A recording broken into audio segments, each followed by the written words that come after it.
Hoje é um desafio e tanto, em termos... Aliás, sempre é desafiador, né? Trazer a palavra de Deus, a responsabilidade é muito grande. Mas alguns temas, alguns assuntos são um pouquinho mais difíceis, mas exigem um pouco mais da gente, né? Mais inspiração, mas também mais unção. E nós vamos ler, não vamos ler todo ele, mas um trecho de segunda carta de Paulo aos Tessalonicenses. Vamos ler todo o texto mesmo, vai? Do capítulo 2, do versículo 13, melhor dizendo, 13, vamos até o versículo 5 do capítulo 3. Então, 2 Tessalonicenses, capítulo 2, versículo 13, ao capítulo 3, versículo 5. Entretanto, devemos dar sempre graças a Deus por vós, irmãos amados, pelo Senhor, porque Deus vos escolheu desde o princípio para a salvação, pela santificação do Espírito e fé na verdade, para o que também vos chamou mediante o nosso Evangelho, para alcançardes a glória do nosso Senhor Jesus Cristo. Assim, pois, irmãos, permanecei firmes e guardai as tradições que vos foram ensinadas, sejam por palavras, seja por epístola nossa.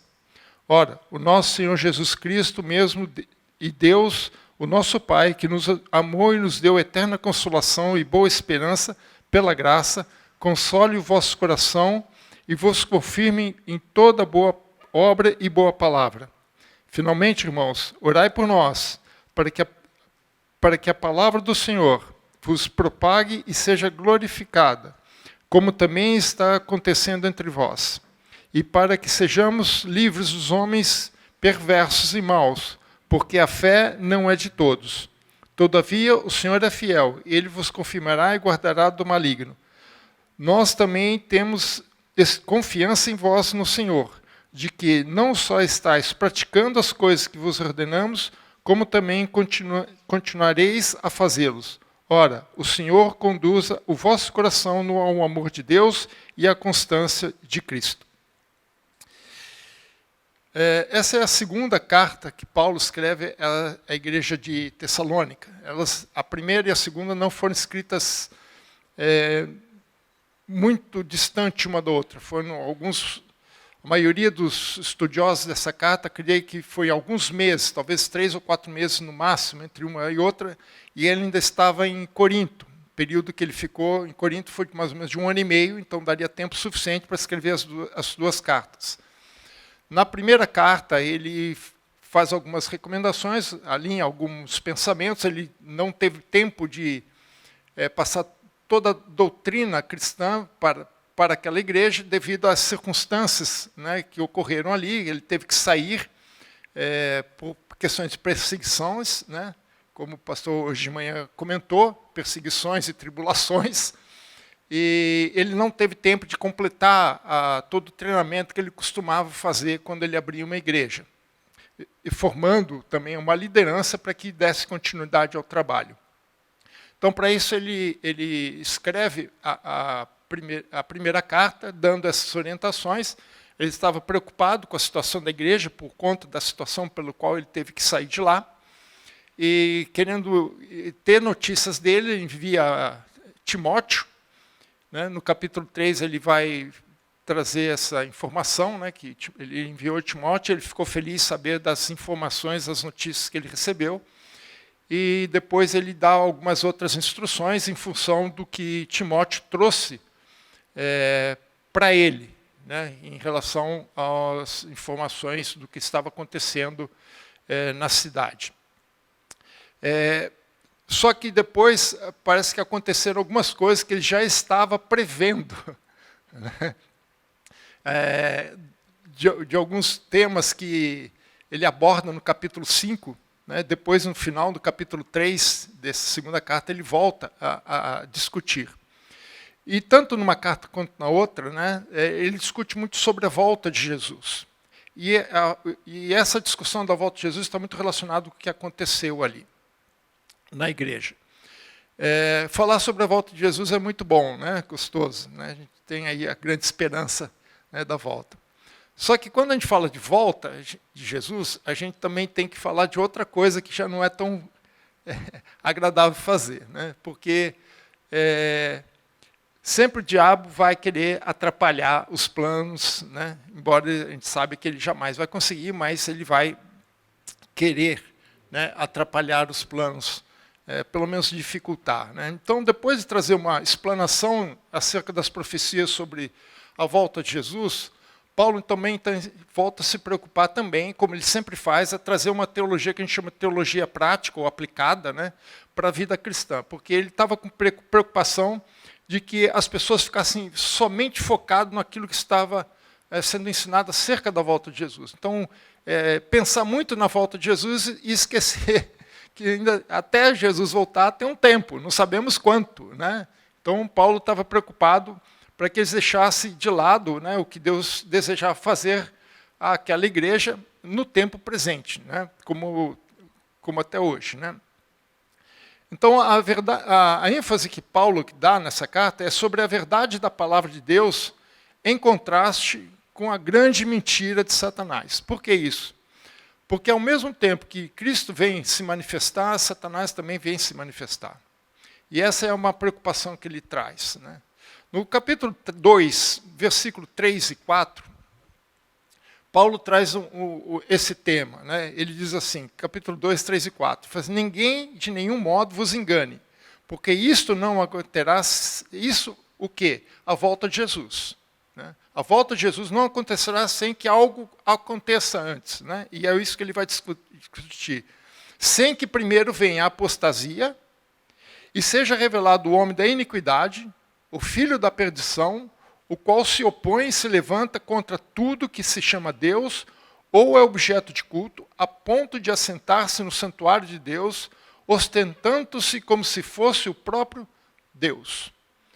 Então, o que Paulo está dizendo é que, antes de Jesus se manifestar, vir à Terra, voltar na segunda volta, que é a grande discussão do capítulo da primeira carta e também parte da segunda carta, né, que a gente vai terminar, próxima semana possivelmente terminaremos essa abordagem que Paulo dá nessas cartas, vai vir, antes disso, vai vir uma outra manifestação, outra revelação, como diz aqui, revelado, né, o homem da iniquidade. Então vai vir uma grande apostasia e vai se revelar esse homem da iniquidade. Normalmente, né, nos maiores, principalmente os escatologistas, os teólogos que estudam escatologia, entende que esse homem da iniquidade é o anticristo. Por quê? Porque ele fala assim, o qual se opõe, né, se coloca contra e se levanta contra tudo que se chama de Deus. Então, anticristo significa isso, em oposição a Cristo. A palavra ante, né? Tem ante e ante, né? São duas coisas um pouquinho diferentes. Mas anticristo é que ele vai contra Cristo, é que ele se opõe a Cristo. Então, tudo que se opõe a Cristo é anticristo. Né? Em outras passagens, ele fala que muitos anticristos já vieram. Né? Mas esse é um anticristo especial. Ele vem de uma forma diferente. Né? E também vai acontecer uma apostasia. Isso que, para nós pastores, é o que nos preocupa. Porque apostasia, o mundo não é apóstata. Apostasia acontece na igreja. Porque apostasia significa afastamento. A palavra literalmente significa afastar-se. Mas quando se usa na Bíblia, significa deserção, abandono. Ou seja, quem abandonou a fé. Apostasia é isso. Quem já abraçou um dia a fé, participou da igreja, em outros textos Paulo fala isso com mais detalhes, né? Mas que por algum motivo se afastou da fé. Ele desertou da fé. Ele abandonou a fé. Né? Agora, por que as pessoas desertam da fé? Por que elas se afastam da fé? Né? E ele vai explicar isso no versículo 9 e 10.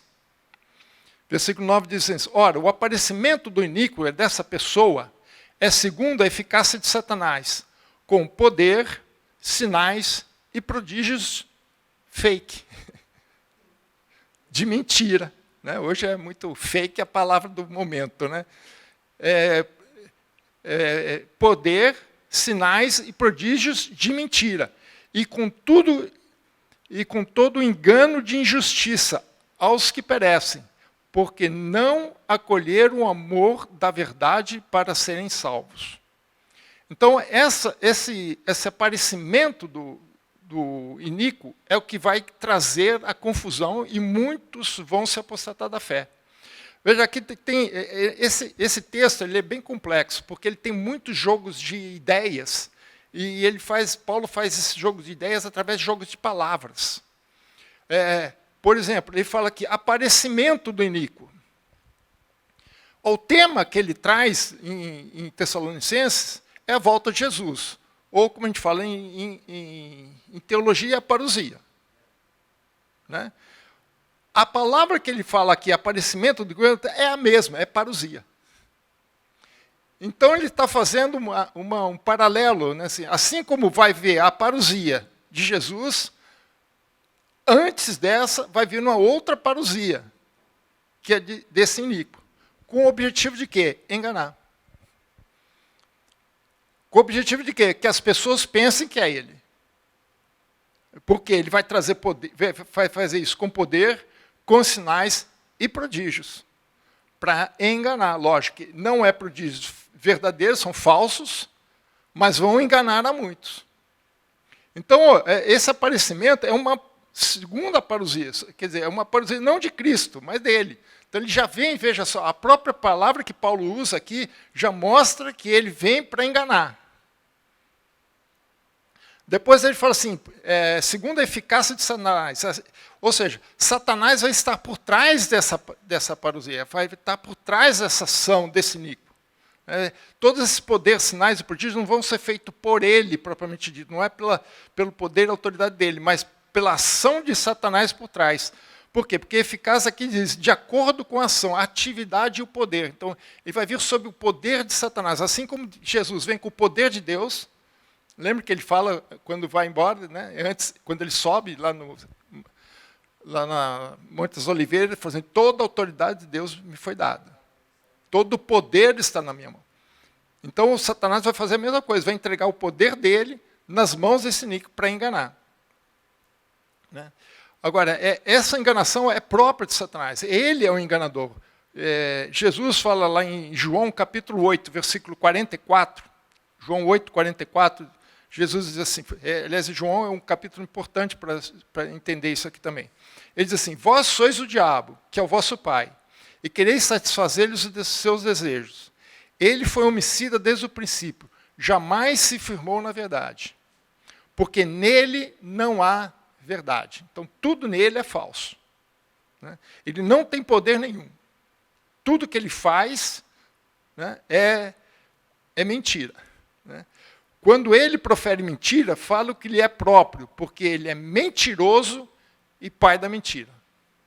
Então, o objetivo dele sempre foi, sempre será enganar. Sempre será enganar. Né? E ele vai enganar as pessoas através de seus agentes. Agora, irmãos, ele não vai vir cheirando enxofre, não. Né? Tem um filme chamado O Diabo Veste Prada. Né? Ele vai vir vestindo Prada. Ou, sei lá, qual outra marca de roupa famosa aí. Né? Mas veja, ele para enganar, ele não pode vir na sua forma que ele realmente é, cheirando a enxofre. Né?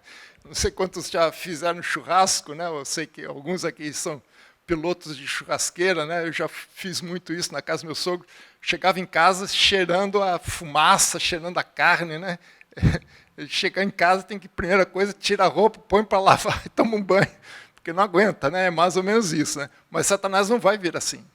Porque se ele fizer assim, ele não engana ninguém. Porque quando você sente o mau cheiro, o que você faz? Você some. Mas ele não, ele vai vestindo Prada, né? Perfume Chanel 5, né? Tudo marca boa. E isso tem base bíblica, irmãos. Não estou brincando, não. Abre aí comigo 2 Coríntios, segunda carta de Paulo aos Coríntios, capítulo 11, versículo 14. 2 Coríntios 11, 14. Agora vocês vão descobrir que Satanás também é trans. É o que está escrito aqui, irmãos. Veja só. E não é de admirar, porque o próprio Satanás se transforma em quê? Anjo de luz. Ele se transforma, ele é trans. Ele não é um anjo de luz. Se vocês lerem lá em Ezequiel, em Isaías, vocês vão ver que Deus passou um fogo nele, tirou toda a glória dele. Ele perdeu toda a glória dele. Então ele se transforma em anjo. Se ele transforma é porque ele não tem essa forma. Não é muito, pois porque os seus próprios ministros se transformam em ministros da justiça.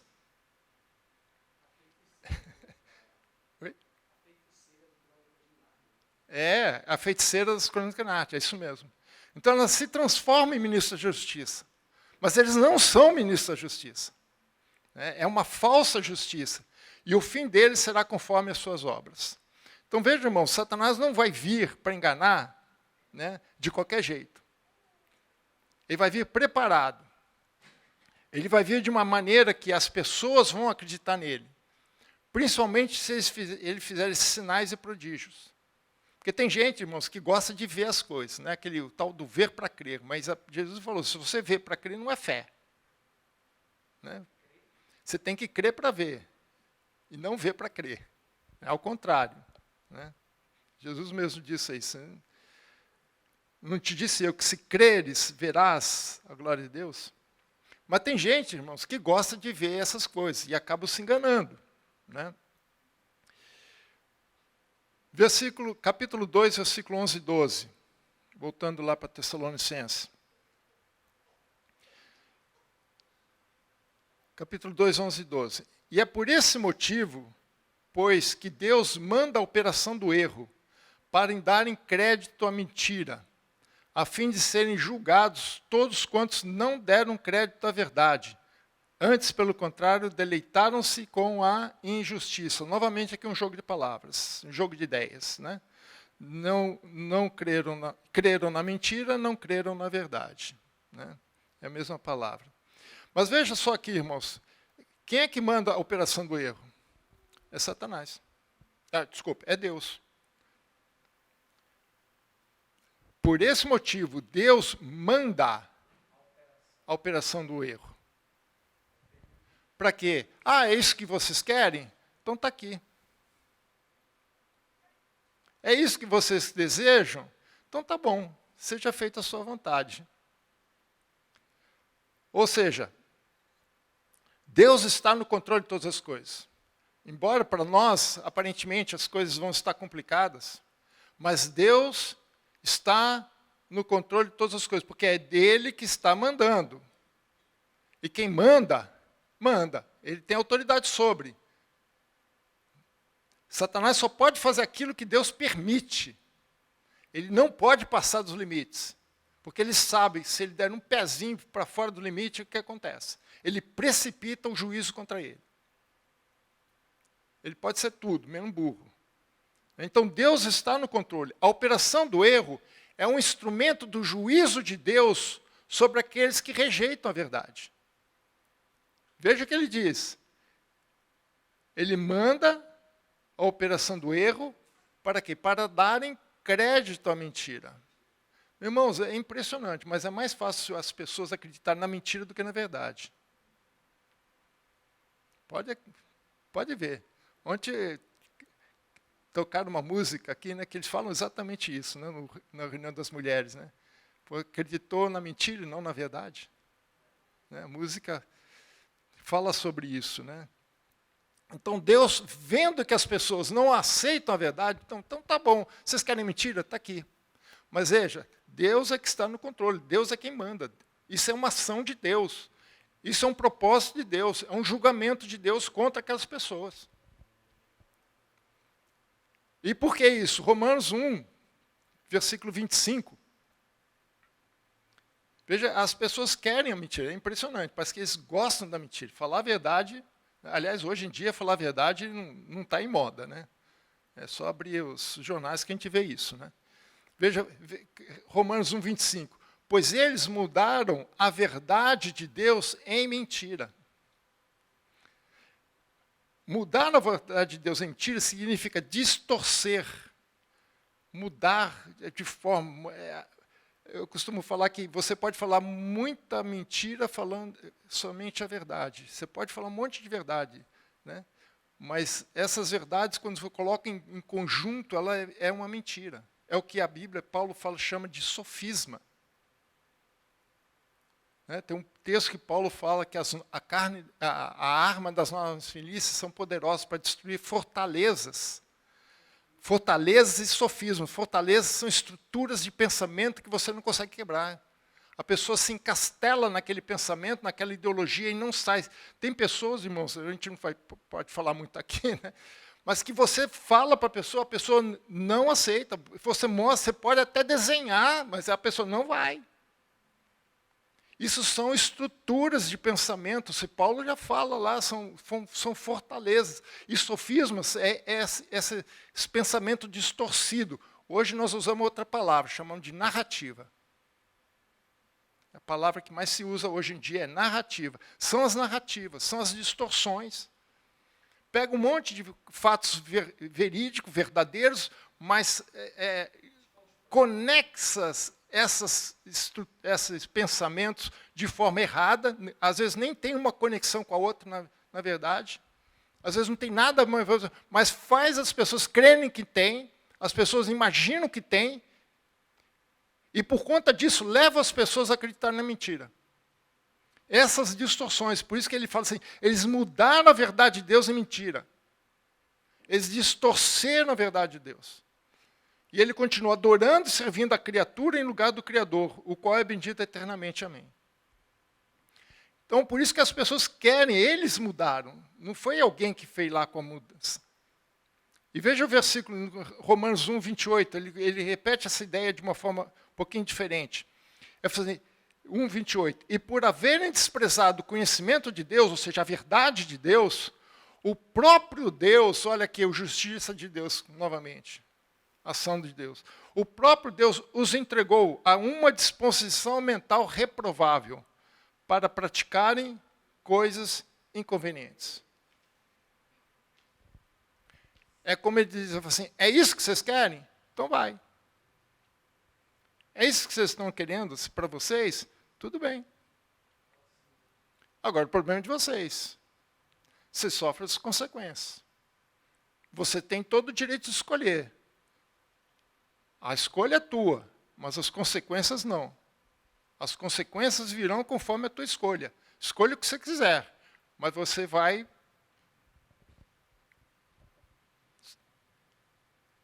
Quando eu estava na época de escolher faculdade, né, meu pai falava sempre assim para mim, Felipe, escolha bem a faculdade que você quer fazer, porque você vai comer do teu diploma. Falava isso para mim, você vai comer do teu diploma, você vai se alimentar do seu diploma. Você escolhe o que você quiser, mas o resultado é consequência da sua escolha. Agora, irmãos, eu estava falando sobre a questão da apostasia, né? O que tem a ver com a igreja. A igreja não está isenta disso. A igreja não está isenta da operação do engano. Muito pelo contrário. Sabe por quê? O objetivo principal da operação do engano é atingir a igreja. Hoje em dia, dependendo de onde você for, o pastor Fernando deu o exemplo hoje de manhã da pós-graduação dele, que um professor dele deu uma nota baixa, não é porque ele não conhecia a matéria, ou porque ele não foi bem na prova, ou porque o trabalho dele foi mal feito. O professor deixou muito claramente assim, a tua nota é baixa porque você é cristão.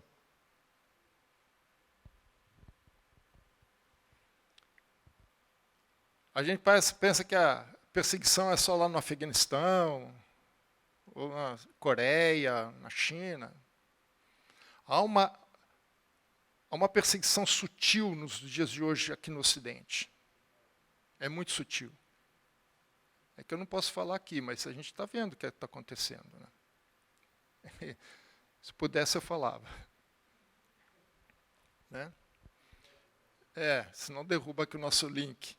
Aí o pessoal que está nos assistindo não vai conseguir. Mas veja só, Mateus 24, 24. Mateus 24 é o capítulo escatológico de Jesus. Né? Mateus 24, 24. Porque surgirão falsos cristos. Falsos cristos é anticristo. Ok? Pseudo-cristo ou fake Cristo. E falsos profetas. Né? E eu vou aqui, não está no texto, mas eu vou colocar, né? Falsos pastores. Né? Falsos apóstolos. A Bíblia só não fala, porque a Bíblia fala de falsos pastores, falsos mestres, falsos apóstolos, só não fala falsos evangelistas, mas fala sobre falso evangelho.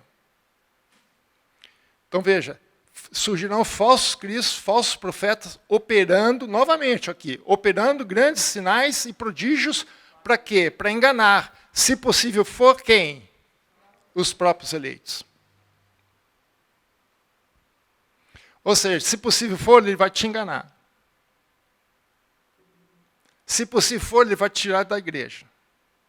Se possível for, ele vai tirar do caminho do Senhor. E quando tirar, meu irmão, é a apostasia. É a apostasia. Então, mas muitos serão enganados com essa operação, com esses falsos mestres, falsos pastores, falsos cristos. E por isso haverá apostasia. Veja que Paulo fala em 2 Timóteo, capítulo 4, versículo 3. 2 Timóteo 4, 3. E ele está falando do nosso tempo, irmãos. Porque haverá tempo em que não suportarão a sã doutrina. Não suportarão, não aguentarão a sã doutrina. Hoje em dia, tem igreja que você pode entrar lá, você pode ficar um ano. Duvido muito que o pastor vai falar sobre pecado. Vai falar sobre autoajuda, vai falar sobre vitória, vai falar um monte de coisa. Ser rico. Coach, é mais um coach mesmo. Ou então, psicologia aplicada, né? Mas não suportando a sã doutrina. Pelo contrário, cercação de mestres segundo a sua própria cobiça. Eles vão atrás de pessoas que falam aquilo que ele quer escutar, e não aquilo que ele precisa escutar. Né? Como que sentido coceira no ouvido. Tem outras versões que falam assim, comichão. Comichão, aquele negócio que dói no ouvido. Mas o que ele quer dizer, assim, tem pessoas que querem ouvir aquilo, que parece que ouvir vai resolver o problema da coceira. Ele tem coceira para escutar. Fofoqueiro. Eles querem se cercar de mestres que falam aquilo que ele quer ouvir.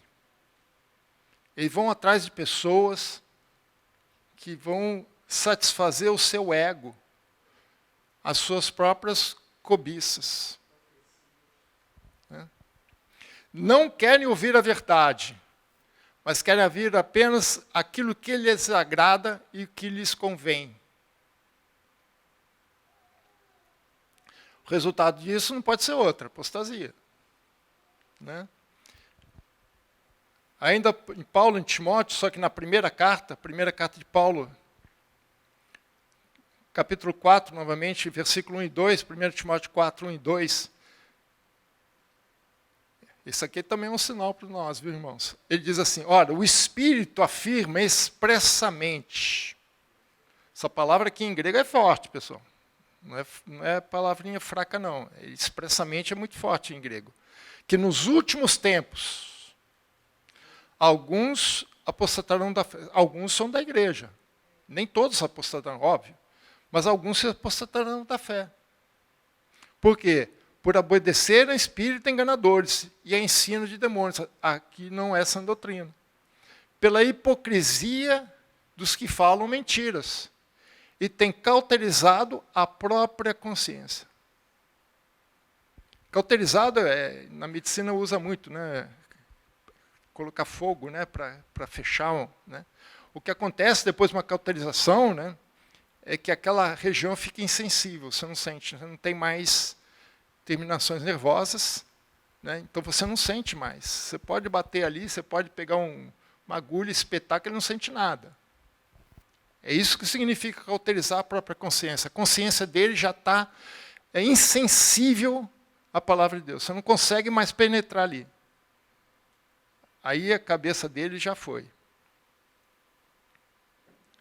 E ele fala, nos últimos tempos. Então, se você está vendo isso na igreja hoje, é porque nós já estamos nos últimos tempos. Estamos lá. Aí você pergunta, pastor, o negócio está ficando feio, né? Assim, mais ou menos. Mais ou menos. Porque a grande questão agora é a seguinte, então, bem, eu entendo que vem o anticristo, vem a operação do erro, né? E a gente tem visto isso hoje em dia, né? Temos visto isso claramente, e principalmente nós pastores que estão mais dentro do meio, né? A gente tem visto isso em várias igrejas.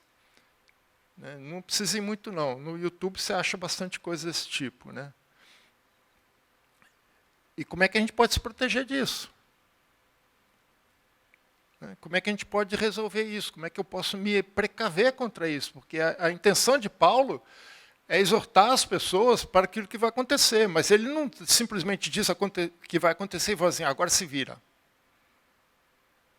Ele dá a solução. Né? E a solução só tem uma, somente a verdade. Né?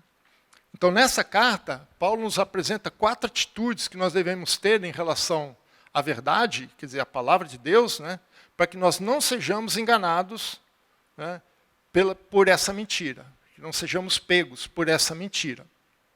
Então, ele traz o problema, mas ele também traz a solução. Quais são essas atitudes? O que nós devemos fazer? Né? Nem podemos, devemos fazer para não cairmos nesse engodo, não cairmos nessa armadilha que Satanás vem trazer para nós. A primeira atitude que a gente tem que ter é o que Paulo fala no versículo 13 e 14. Ele diz, entretanto, devemos sempre dar graças a Deus por vós, irmãos amados pelo Senhor, porque Deus vos escolheu desde o princípio para a salvação, para a santificação do Espírito e fé na verdade. Para o que também vos chamou mediante o nosso Evangelho, para alcançardes glória do nosso Senhor Jesus Cristo. Você quer chegar na glória do Senhor Jesus Cristo, você tem que fazer uma coisa, ter fé na verdade. Você tem que crer na verdade. Né? Tem que crer que a palavra de Deus é verdade. Né? Qual foi o problema deles? Que os outros não deram crédito. Aqui é o contraste. Né? Enquanto não deram crédito à verdade, nós devemos dar crédito à verdade. No versículo 12 ele fala isso. Não deram crédito à verdade, deram crédito à mentira. Ao contrário, então nós temos que dar crédito à verdade. Eles não creram na verdade. Eles não creram nisso, não puseram a confiança deles nisso, por isso foram enganados. Então você não quer ser enganado? Então creia na verdade, se alicerce sobre ela. É a verdade que vai te libertar. Deixa eu só abrir um parênteses aqui, não está no meu script, mas eu vou abrir esse parênteses aqui. Nós usamos muito aquele versículo, né? E conhecereis a verdade vos libertará. Mas se vocês abrirem lá no texto, acho que João 8, capítulo 31, 30 a 31, coloca para mim, faz favor. Não está no meu escrito, mas é bom. João capítulo 8, versículo 30 a 31. É capítulo 8, isso. Veja como é que começa esse texto. Dito essas coisas, muito creram nele. Ok, próximo. Disse, pois, Jesus aos judeus a quem? Não. A quem ele está falando isso? Então, esse texto é para nós, irmãos. É para quem crê. Para quem confia nessa palavra. É o que Paulo está dizendo. É quem deu crédito. Aí ele diz assim, se vós permanecerdes na minha palavra, que é a verdade, o que nós seremos? Seremos discípulos, os verdadeiros discípulos dele. E aí, veja que é um ponto e vírgula. E ele faz assim, e por conta disso, vocês conhecerão a verdade. E por conhecer a verdade, entender que ela é verdadeira, mesmo que ela é digna de confiança, então essa verdade te libertará. Aí você será liberto de qualquer ação do inimigo que tente te enganar. Mas veja só, ele está falando para quem? Para os crentes, ele não está falando para não crentes. Isso aqui não é para o mundo, isso aqui é para nós. Mas ele começa, você tem que permanecer na palavra, você tem que crer, acreditar firmemente que aquilo é possível, que aquilo é verdade. Irmãos, não tem posição neutra, não tem em cima do muro. Ou você crê na verdade ou você não crê. Ou você crê na verdade ou você crê na mentira. Não tem outra opção. Rejeitar a verdade é aceitar a mentira. E as suas consequências, sejam elas quais forem, normalmente eternas e trágicas. Como diz o ditado, o muro é do vizinho, o muro nunca é seu, não tem em cima do muro. O muro sempre vai pertencer ao outro.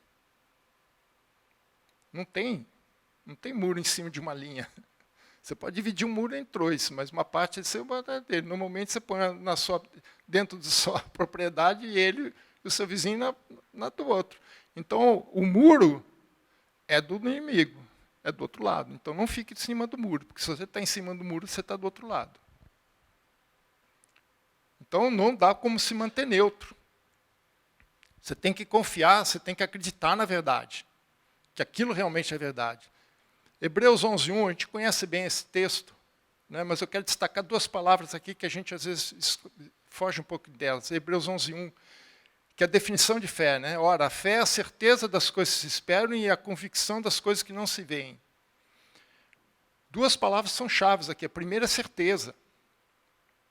Certeza, a palavra original significa algo colocado como base, que tem fundamento, que tem firmeza. É algo que você coloca embaixo, que você pode pôr um peso, por exemplo, em cima, e você sabe que não vai cair. É como você chegou aqui, você não olhou se a cadeira ia aguentar seu peso ou não, você simplesmente sentou. Isso é fé, isso é certeza. Então, a nossa fé em cima da verdade é isso. É a nossa, por isso que lá Jesus fala que construir a casa, né, em cima da rocha, é isso, é ter a firmeza para nos sustentar. Ter a fé, a certeza como base das nossas vidas. E outra palavra que é convicção, ou seja, é prova evidente, verificação pela qual algo é provado ou testado. A fé não é simplesmente crer numa questão ideológica, mas crer é algo prático, algo que você vivencia.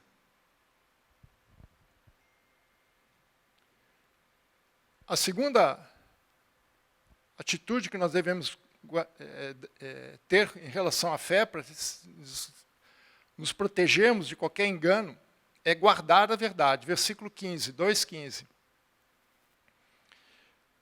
Assim, pois, irmãos, permanecei firmes e guardai as tradições que vos foram ensinadas, seja por palavras, seja por epístola nossa. Bom, primeiro tem que explicar aqui que é tradição, né? Porque às vezes as pessoas leem e entendem um pouco errado. Né? Não confunda tradição com tradicionalismo, não tem nada a ver. Né? Tradição é aquilo que você passa de uma geração para outra, passa para frente. Né? No caso aqui de Paulo, que ele está escrevendo aqui aos Tessalonicenses, ele se refere aos preceitos e doutrinas que Paulo estava ensinando à igreja. Né? E aqui Paulo já era bem moderno, né, para a sua época, porque ele fala por palavras e por epístola. Então, por palavras é presencial, epístola é EAD. É um sistema remoto. Né? Por quê? Por que ele fala por palavra? Por aquilo que ele ensinou presencialmente, que ele esteve lá, do tempo que ele pôde estar lá, ensinando a palavra de Deus. Depois que ele precisou fugir, ele mandou o seu discípulo, né, o seu, que já não era mais discípulo, era seu companheiro de ministério, Timóteo, seu braço direito. Aliás, Timóteo, Paulo gostava de colocar Timóteo em cada encrenca, vocês não imaginam, irmãos. Timóteo era o cara. Né? Então, ele mandou Timóteo, mas ele não mandou simplesmente, vai lá ver o que está acontecendo e volta. Não foi isso. Ele vai lá e instrui o povo. Né? Tanto que a carta, se você vê por exemplo, essa carta, se você vê o versículo 1, né, Paulo fala, Paulo, Silvano e Timóteo. Por que ele põe Paulo, Silvano e Timóteo? Porque possivelmente Timóteo levou a carta e colocando o nome dele, ele dava autoridade para Timóteo falar. Então, o ensino de Timóteo era como se fosse o ensino de Paulo. Então, aquilo que ele foi transmitido, seja por Paulo, seja por alguém da sua equipe, como Timóteo, era uma das tradições, era esse conhecimento, né, desses preceitos e doutrinas que Paulo estava ensinando a eles. É o que Paulo, na carta de Timóteo, ele chama de sã doutrina.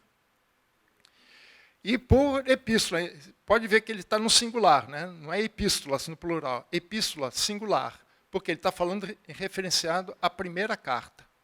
Né? Não está no plural, está no singular. Né? Então, seja por palavra, aquilo que ele foi transmitido oralmente, presencialmente a eles, ou seja, em relação à carta que já tinha escrito. Essas são as tradições. Então, ele está falando, permanecer firmes nisso e guarde isso.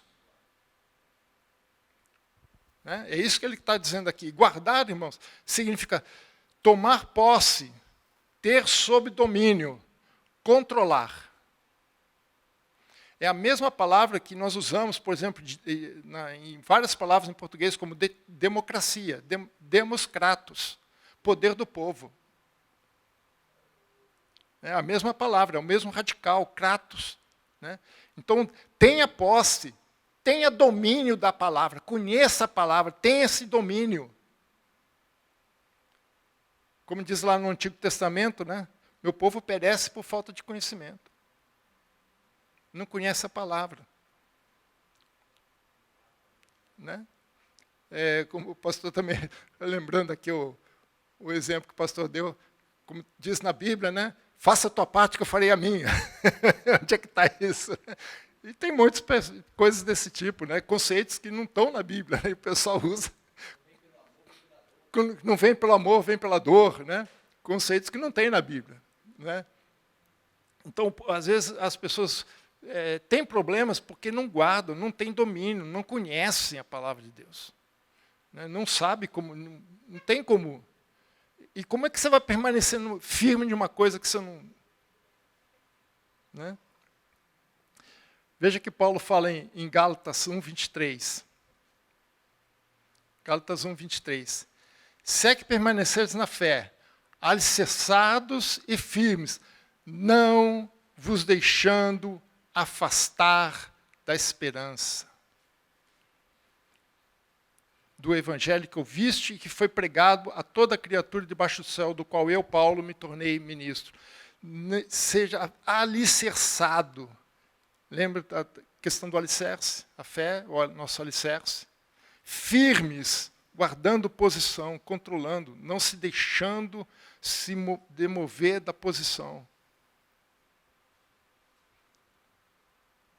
Em outras palavras, um linguajar um pouco mais simples, não se afastem da verdade do Evangelho, mantenham as suas posições. Não se afastem, se mantenham firmes, guarde posição. Não saia dali, não se demova disso. Né? Porque tem gente que qualquer coisinha muda, irmãos. Veja que Paulo fala em Efésios 4:14.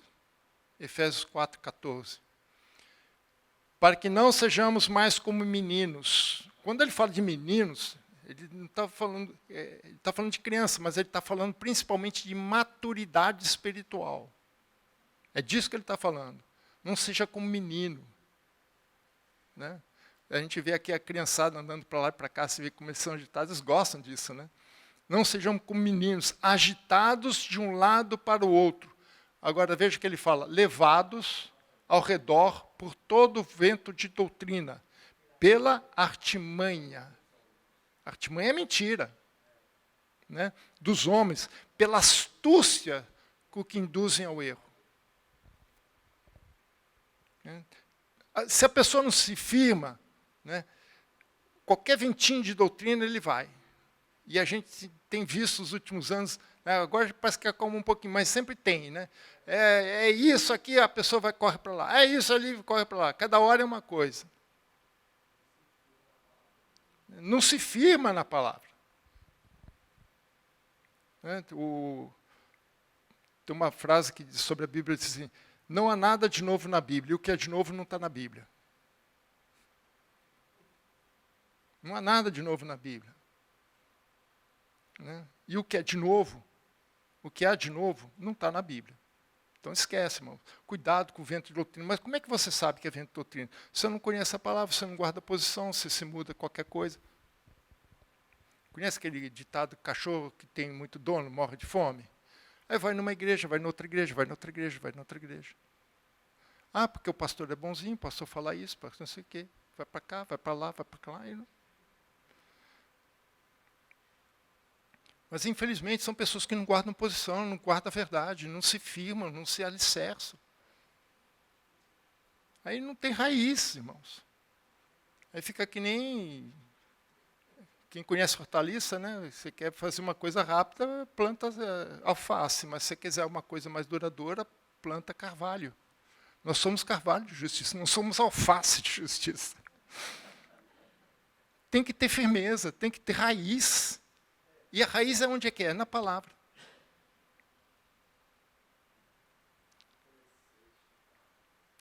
Terceira atitude que nós devemos ter para suportarmos a situação. Né? Eu sei que não é fácil, irmãos, mas graças a Deus, né, a gente tem o Espírito Santo que nos ajuda. Capítulo 2, versículo 16 e 17. Ora, nosso Senhor Jesus Cristo mesmo e Deus, o nosso Pai, que nos amou e nos deu eterna consolação e boa esperança, pela graça, console vossos corações e vos firmem e confirmem em toda o quê? Boa obra e boa palavra. A verdade tem que ser manifestada na tua vida, irmãos.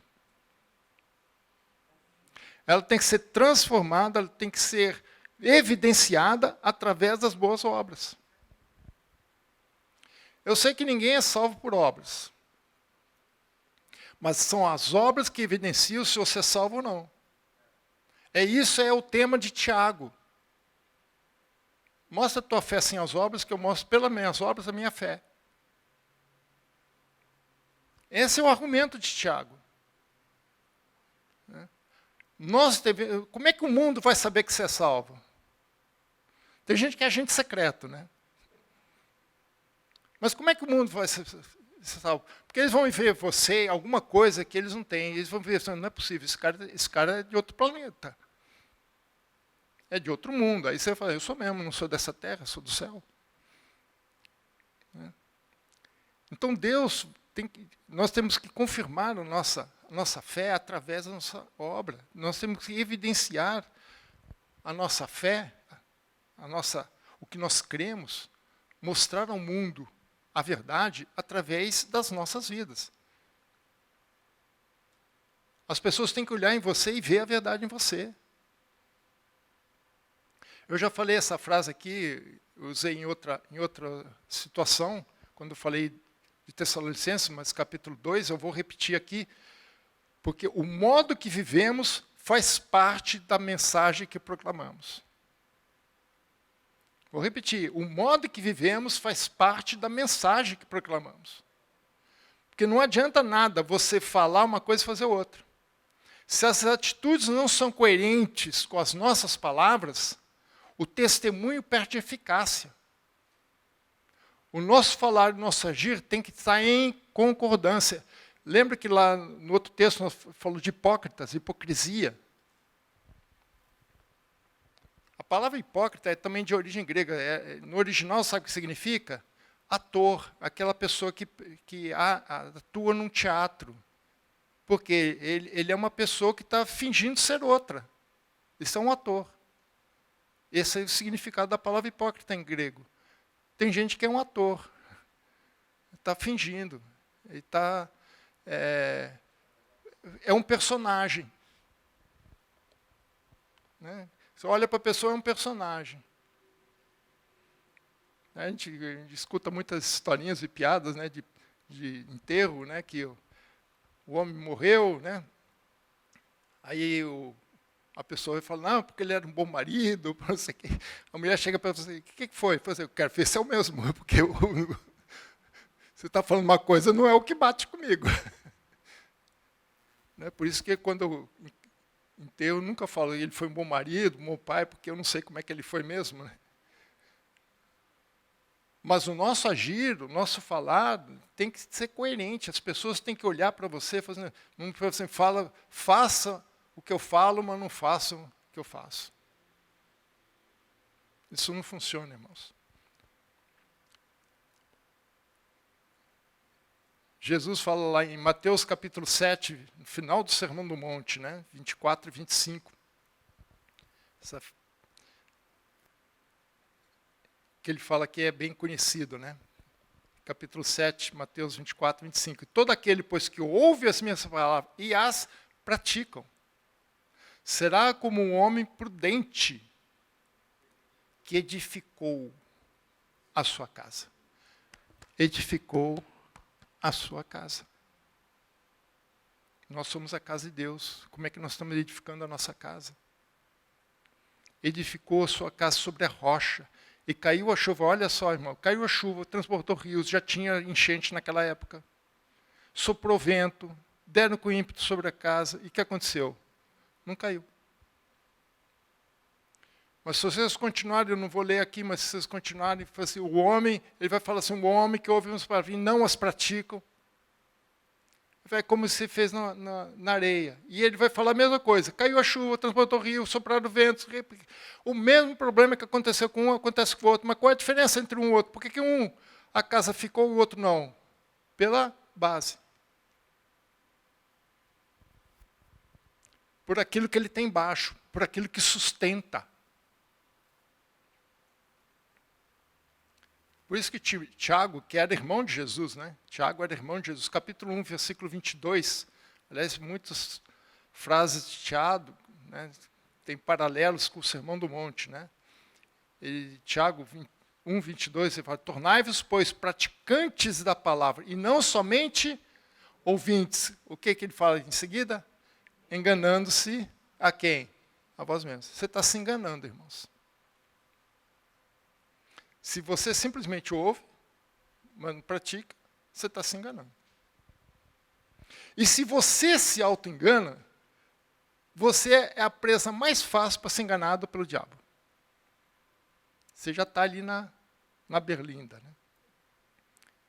Então, uma das melhores formas de você guardar a verdade é praticar a verdade.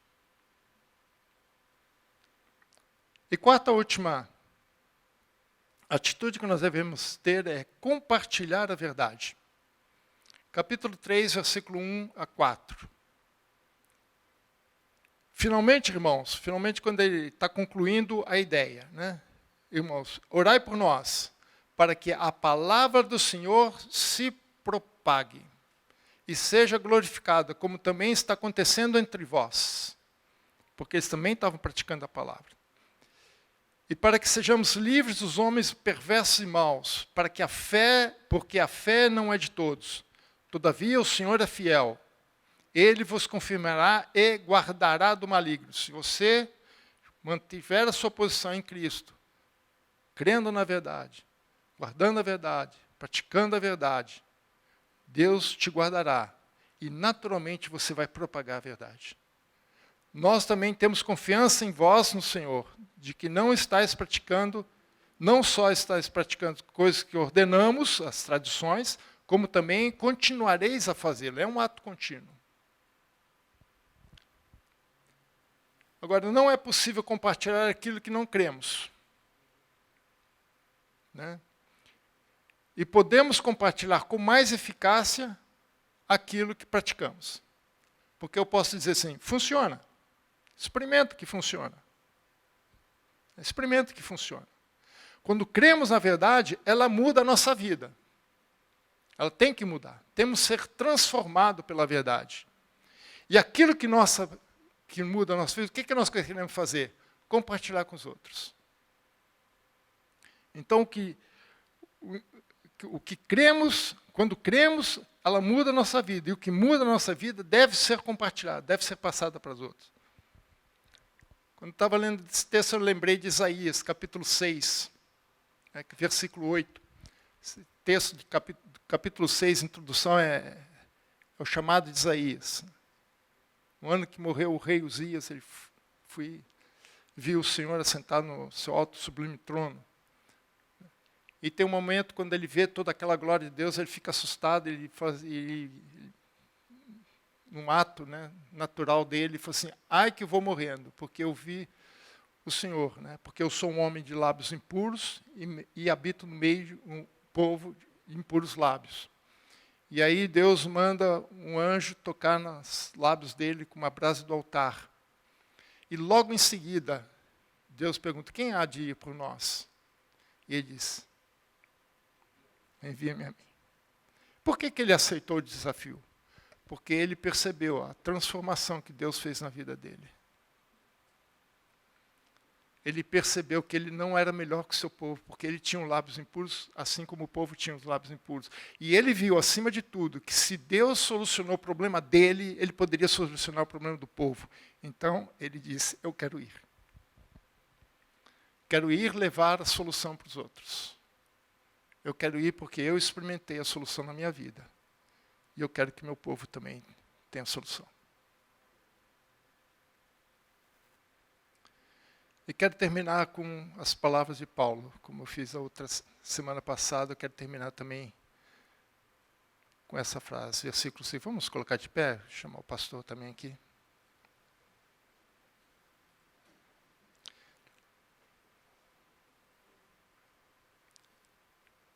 Capítulo 3, versículo 5. É a minha oração aos irmãos, a oração de Paulo, a igreja de Tessalônica, mas é a minha oração para todos nós.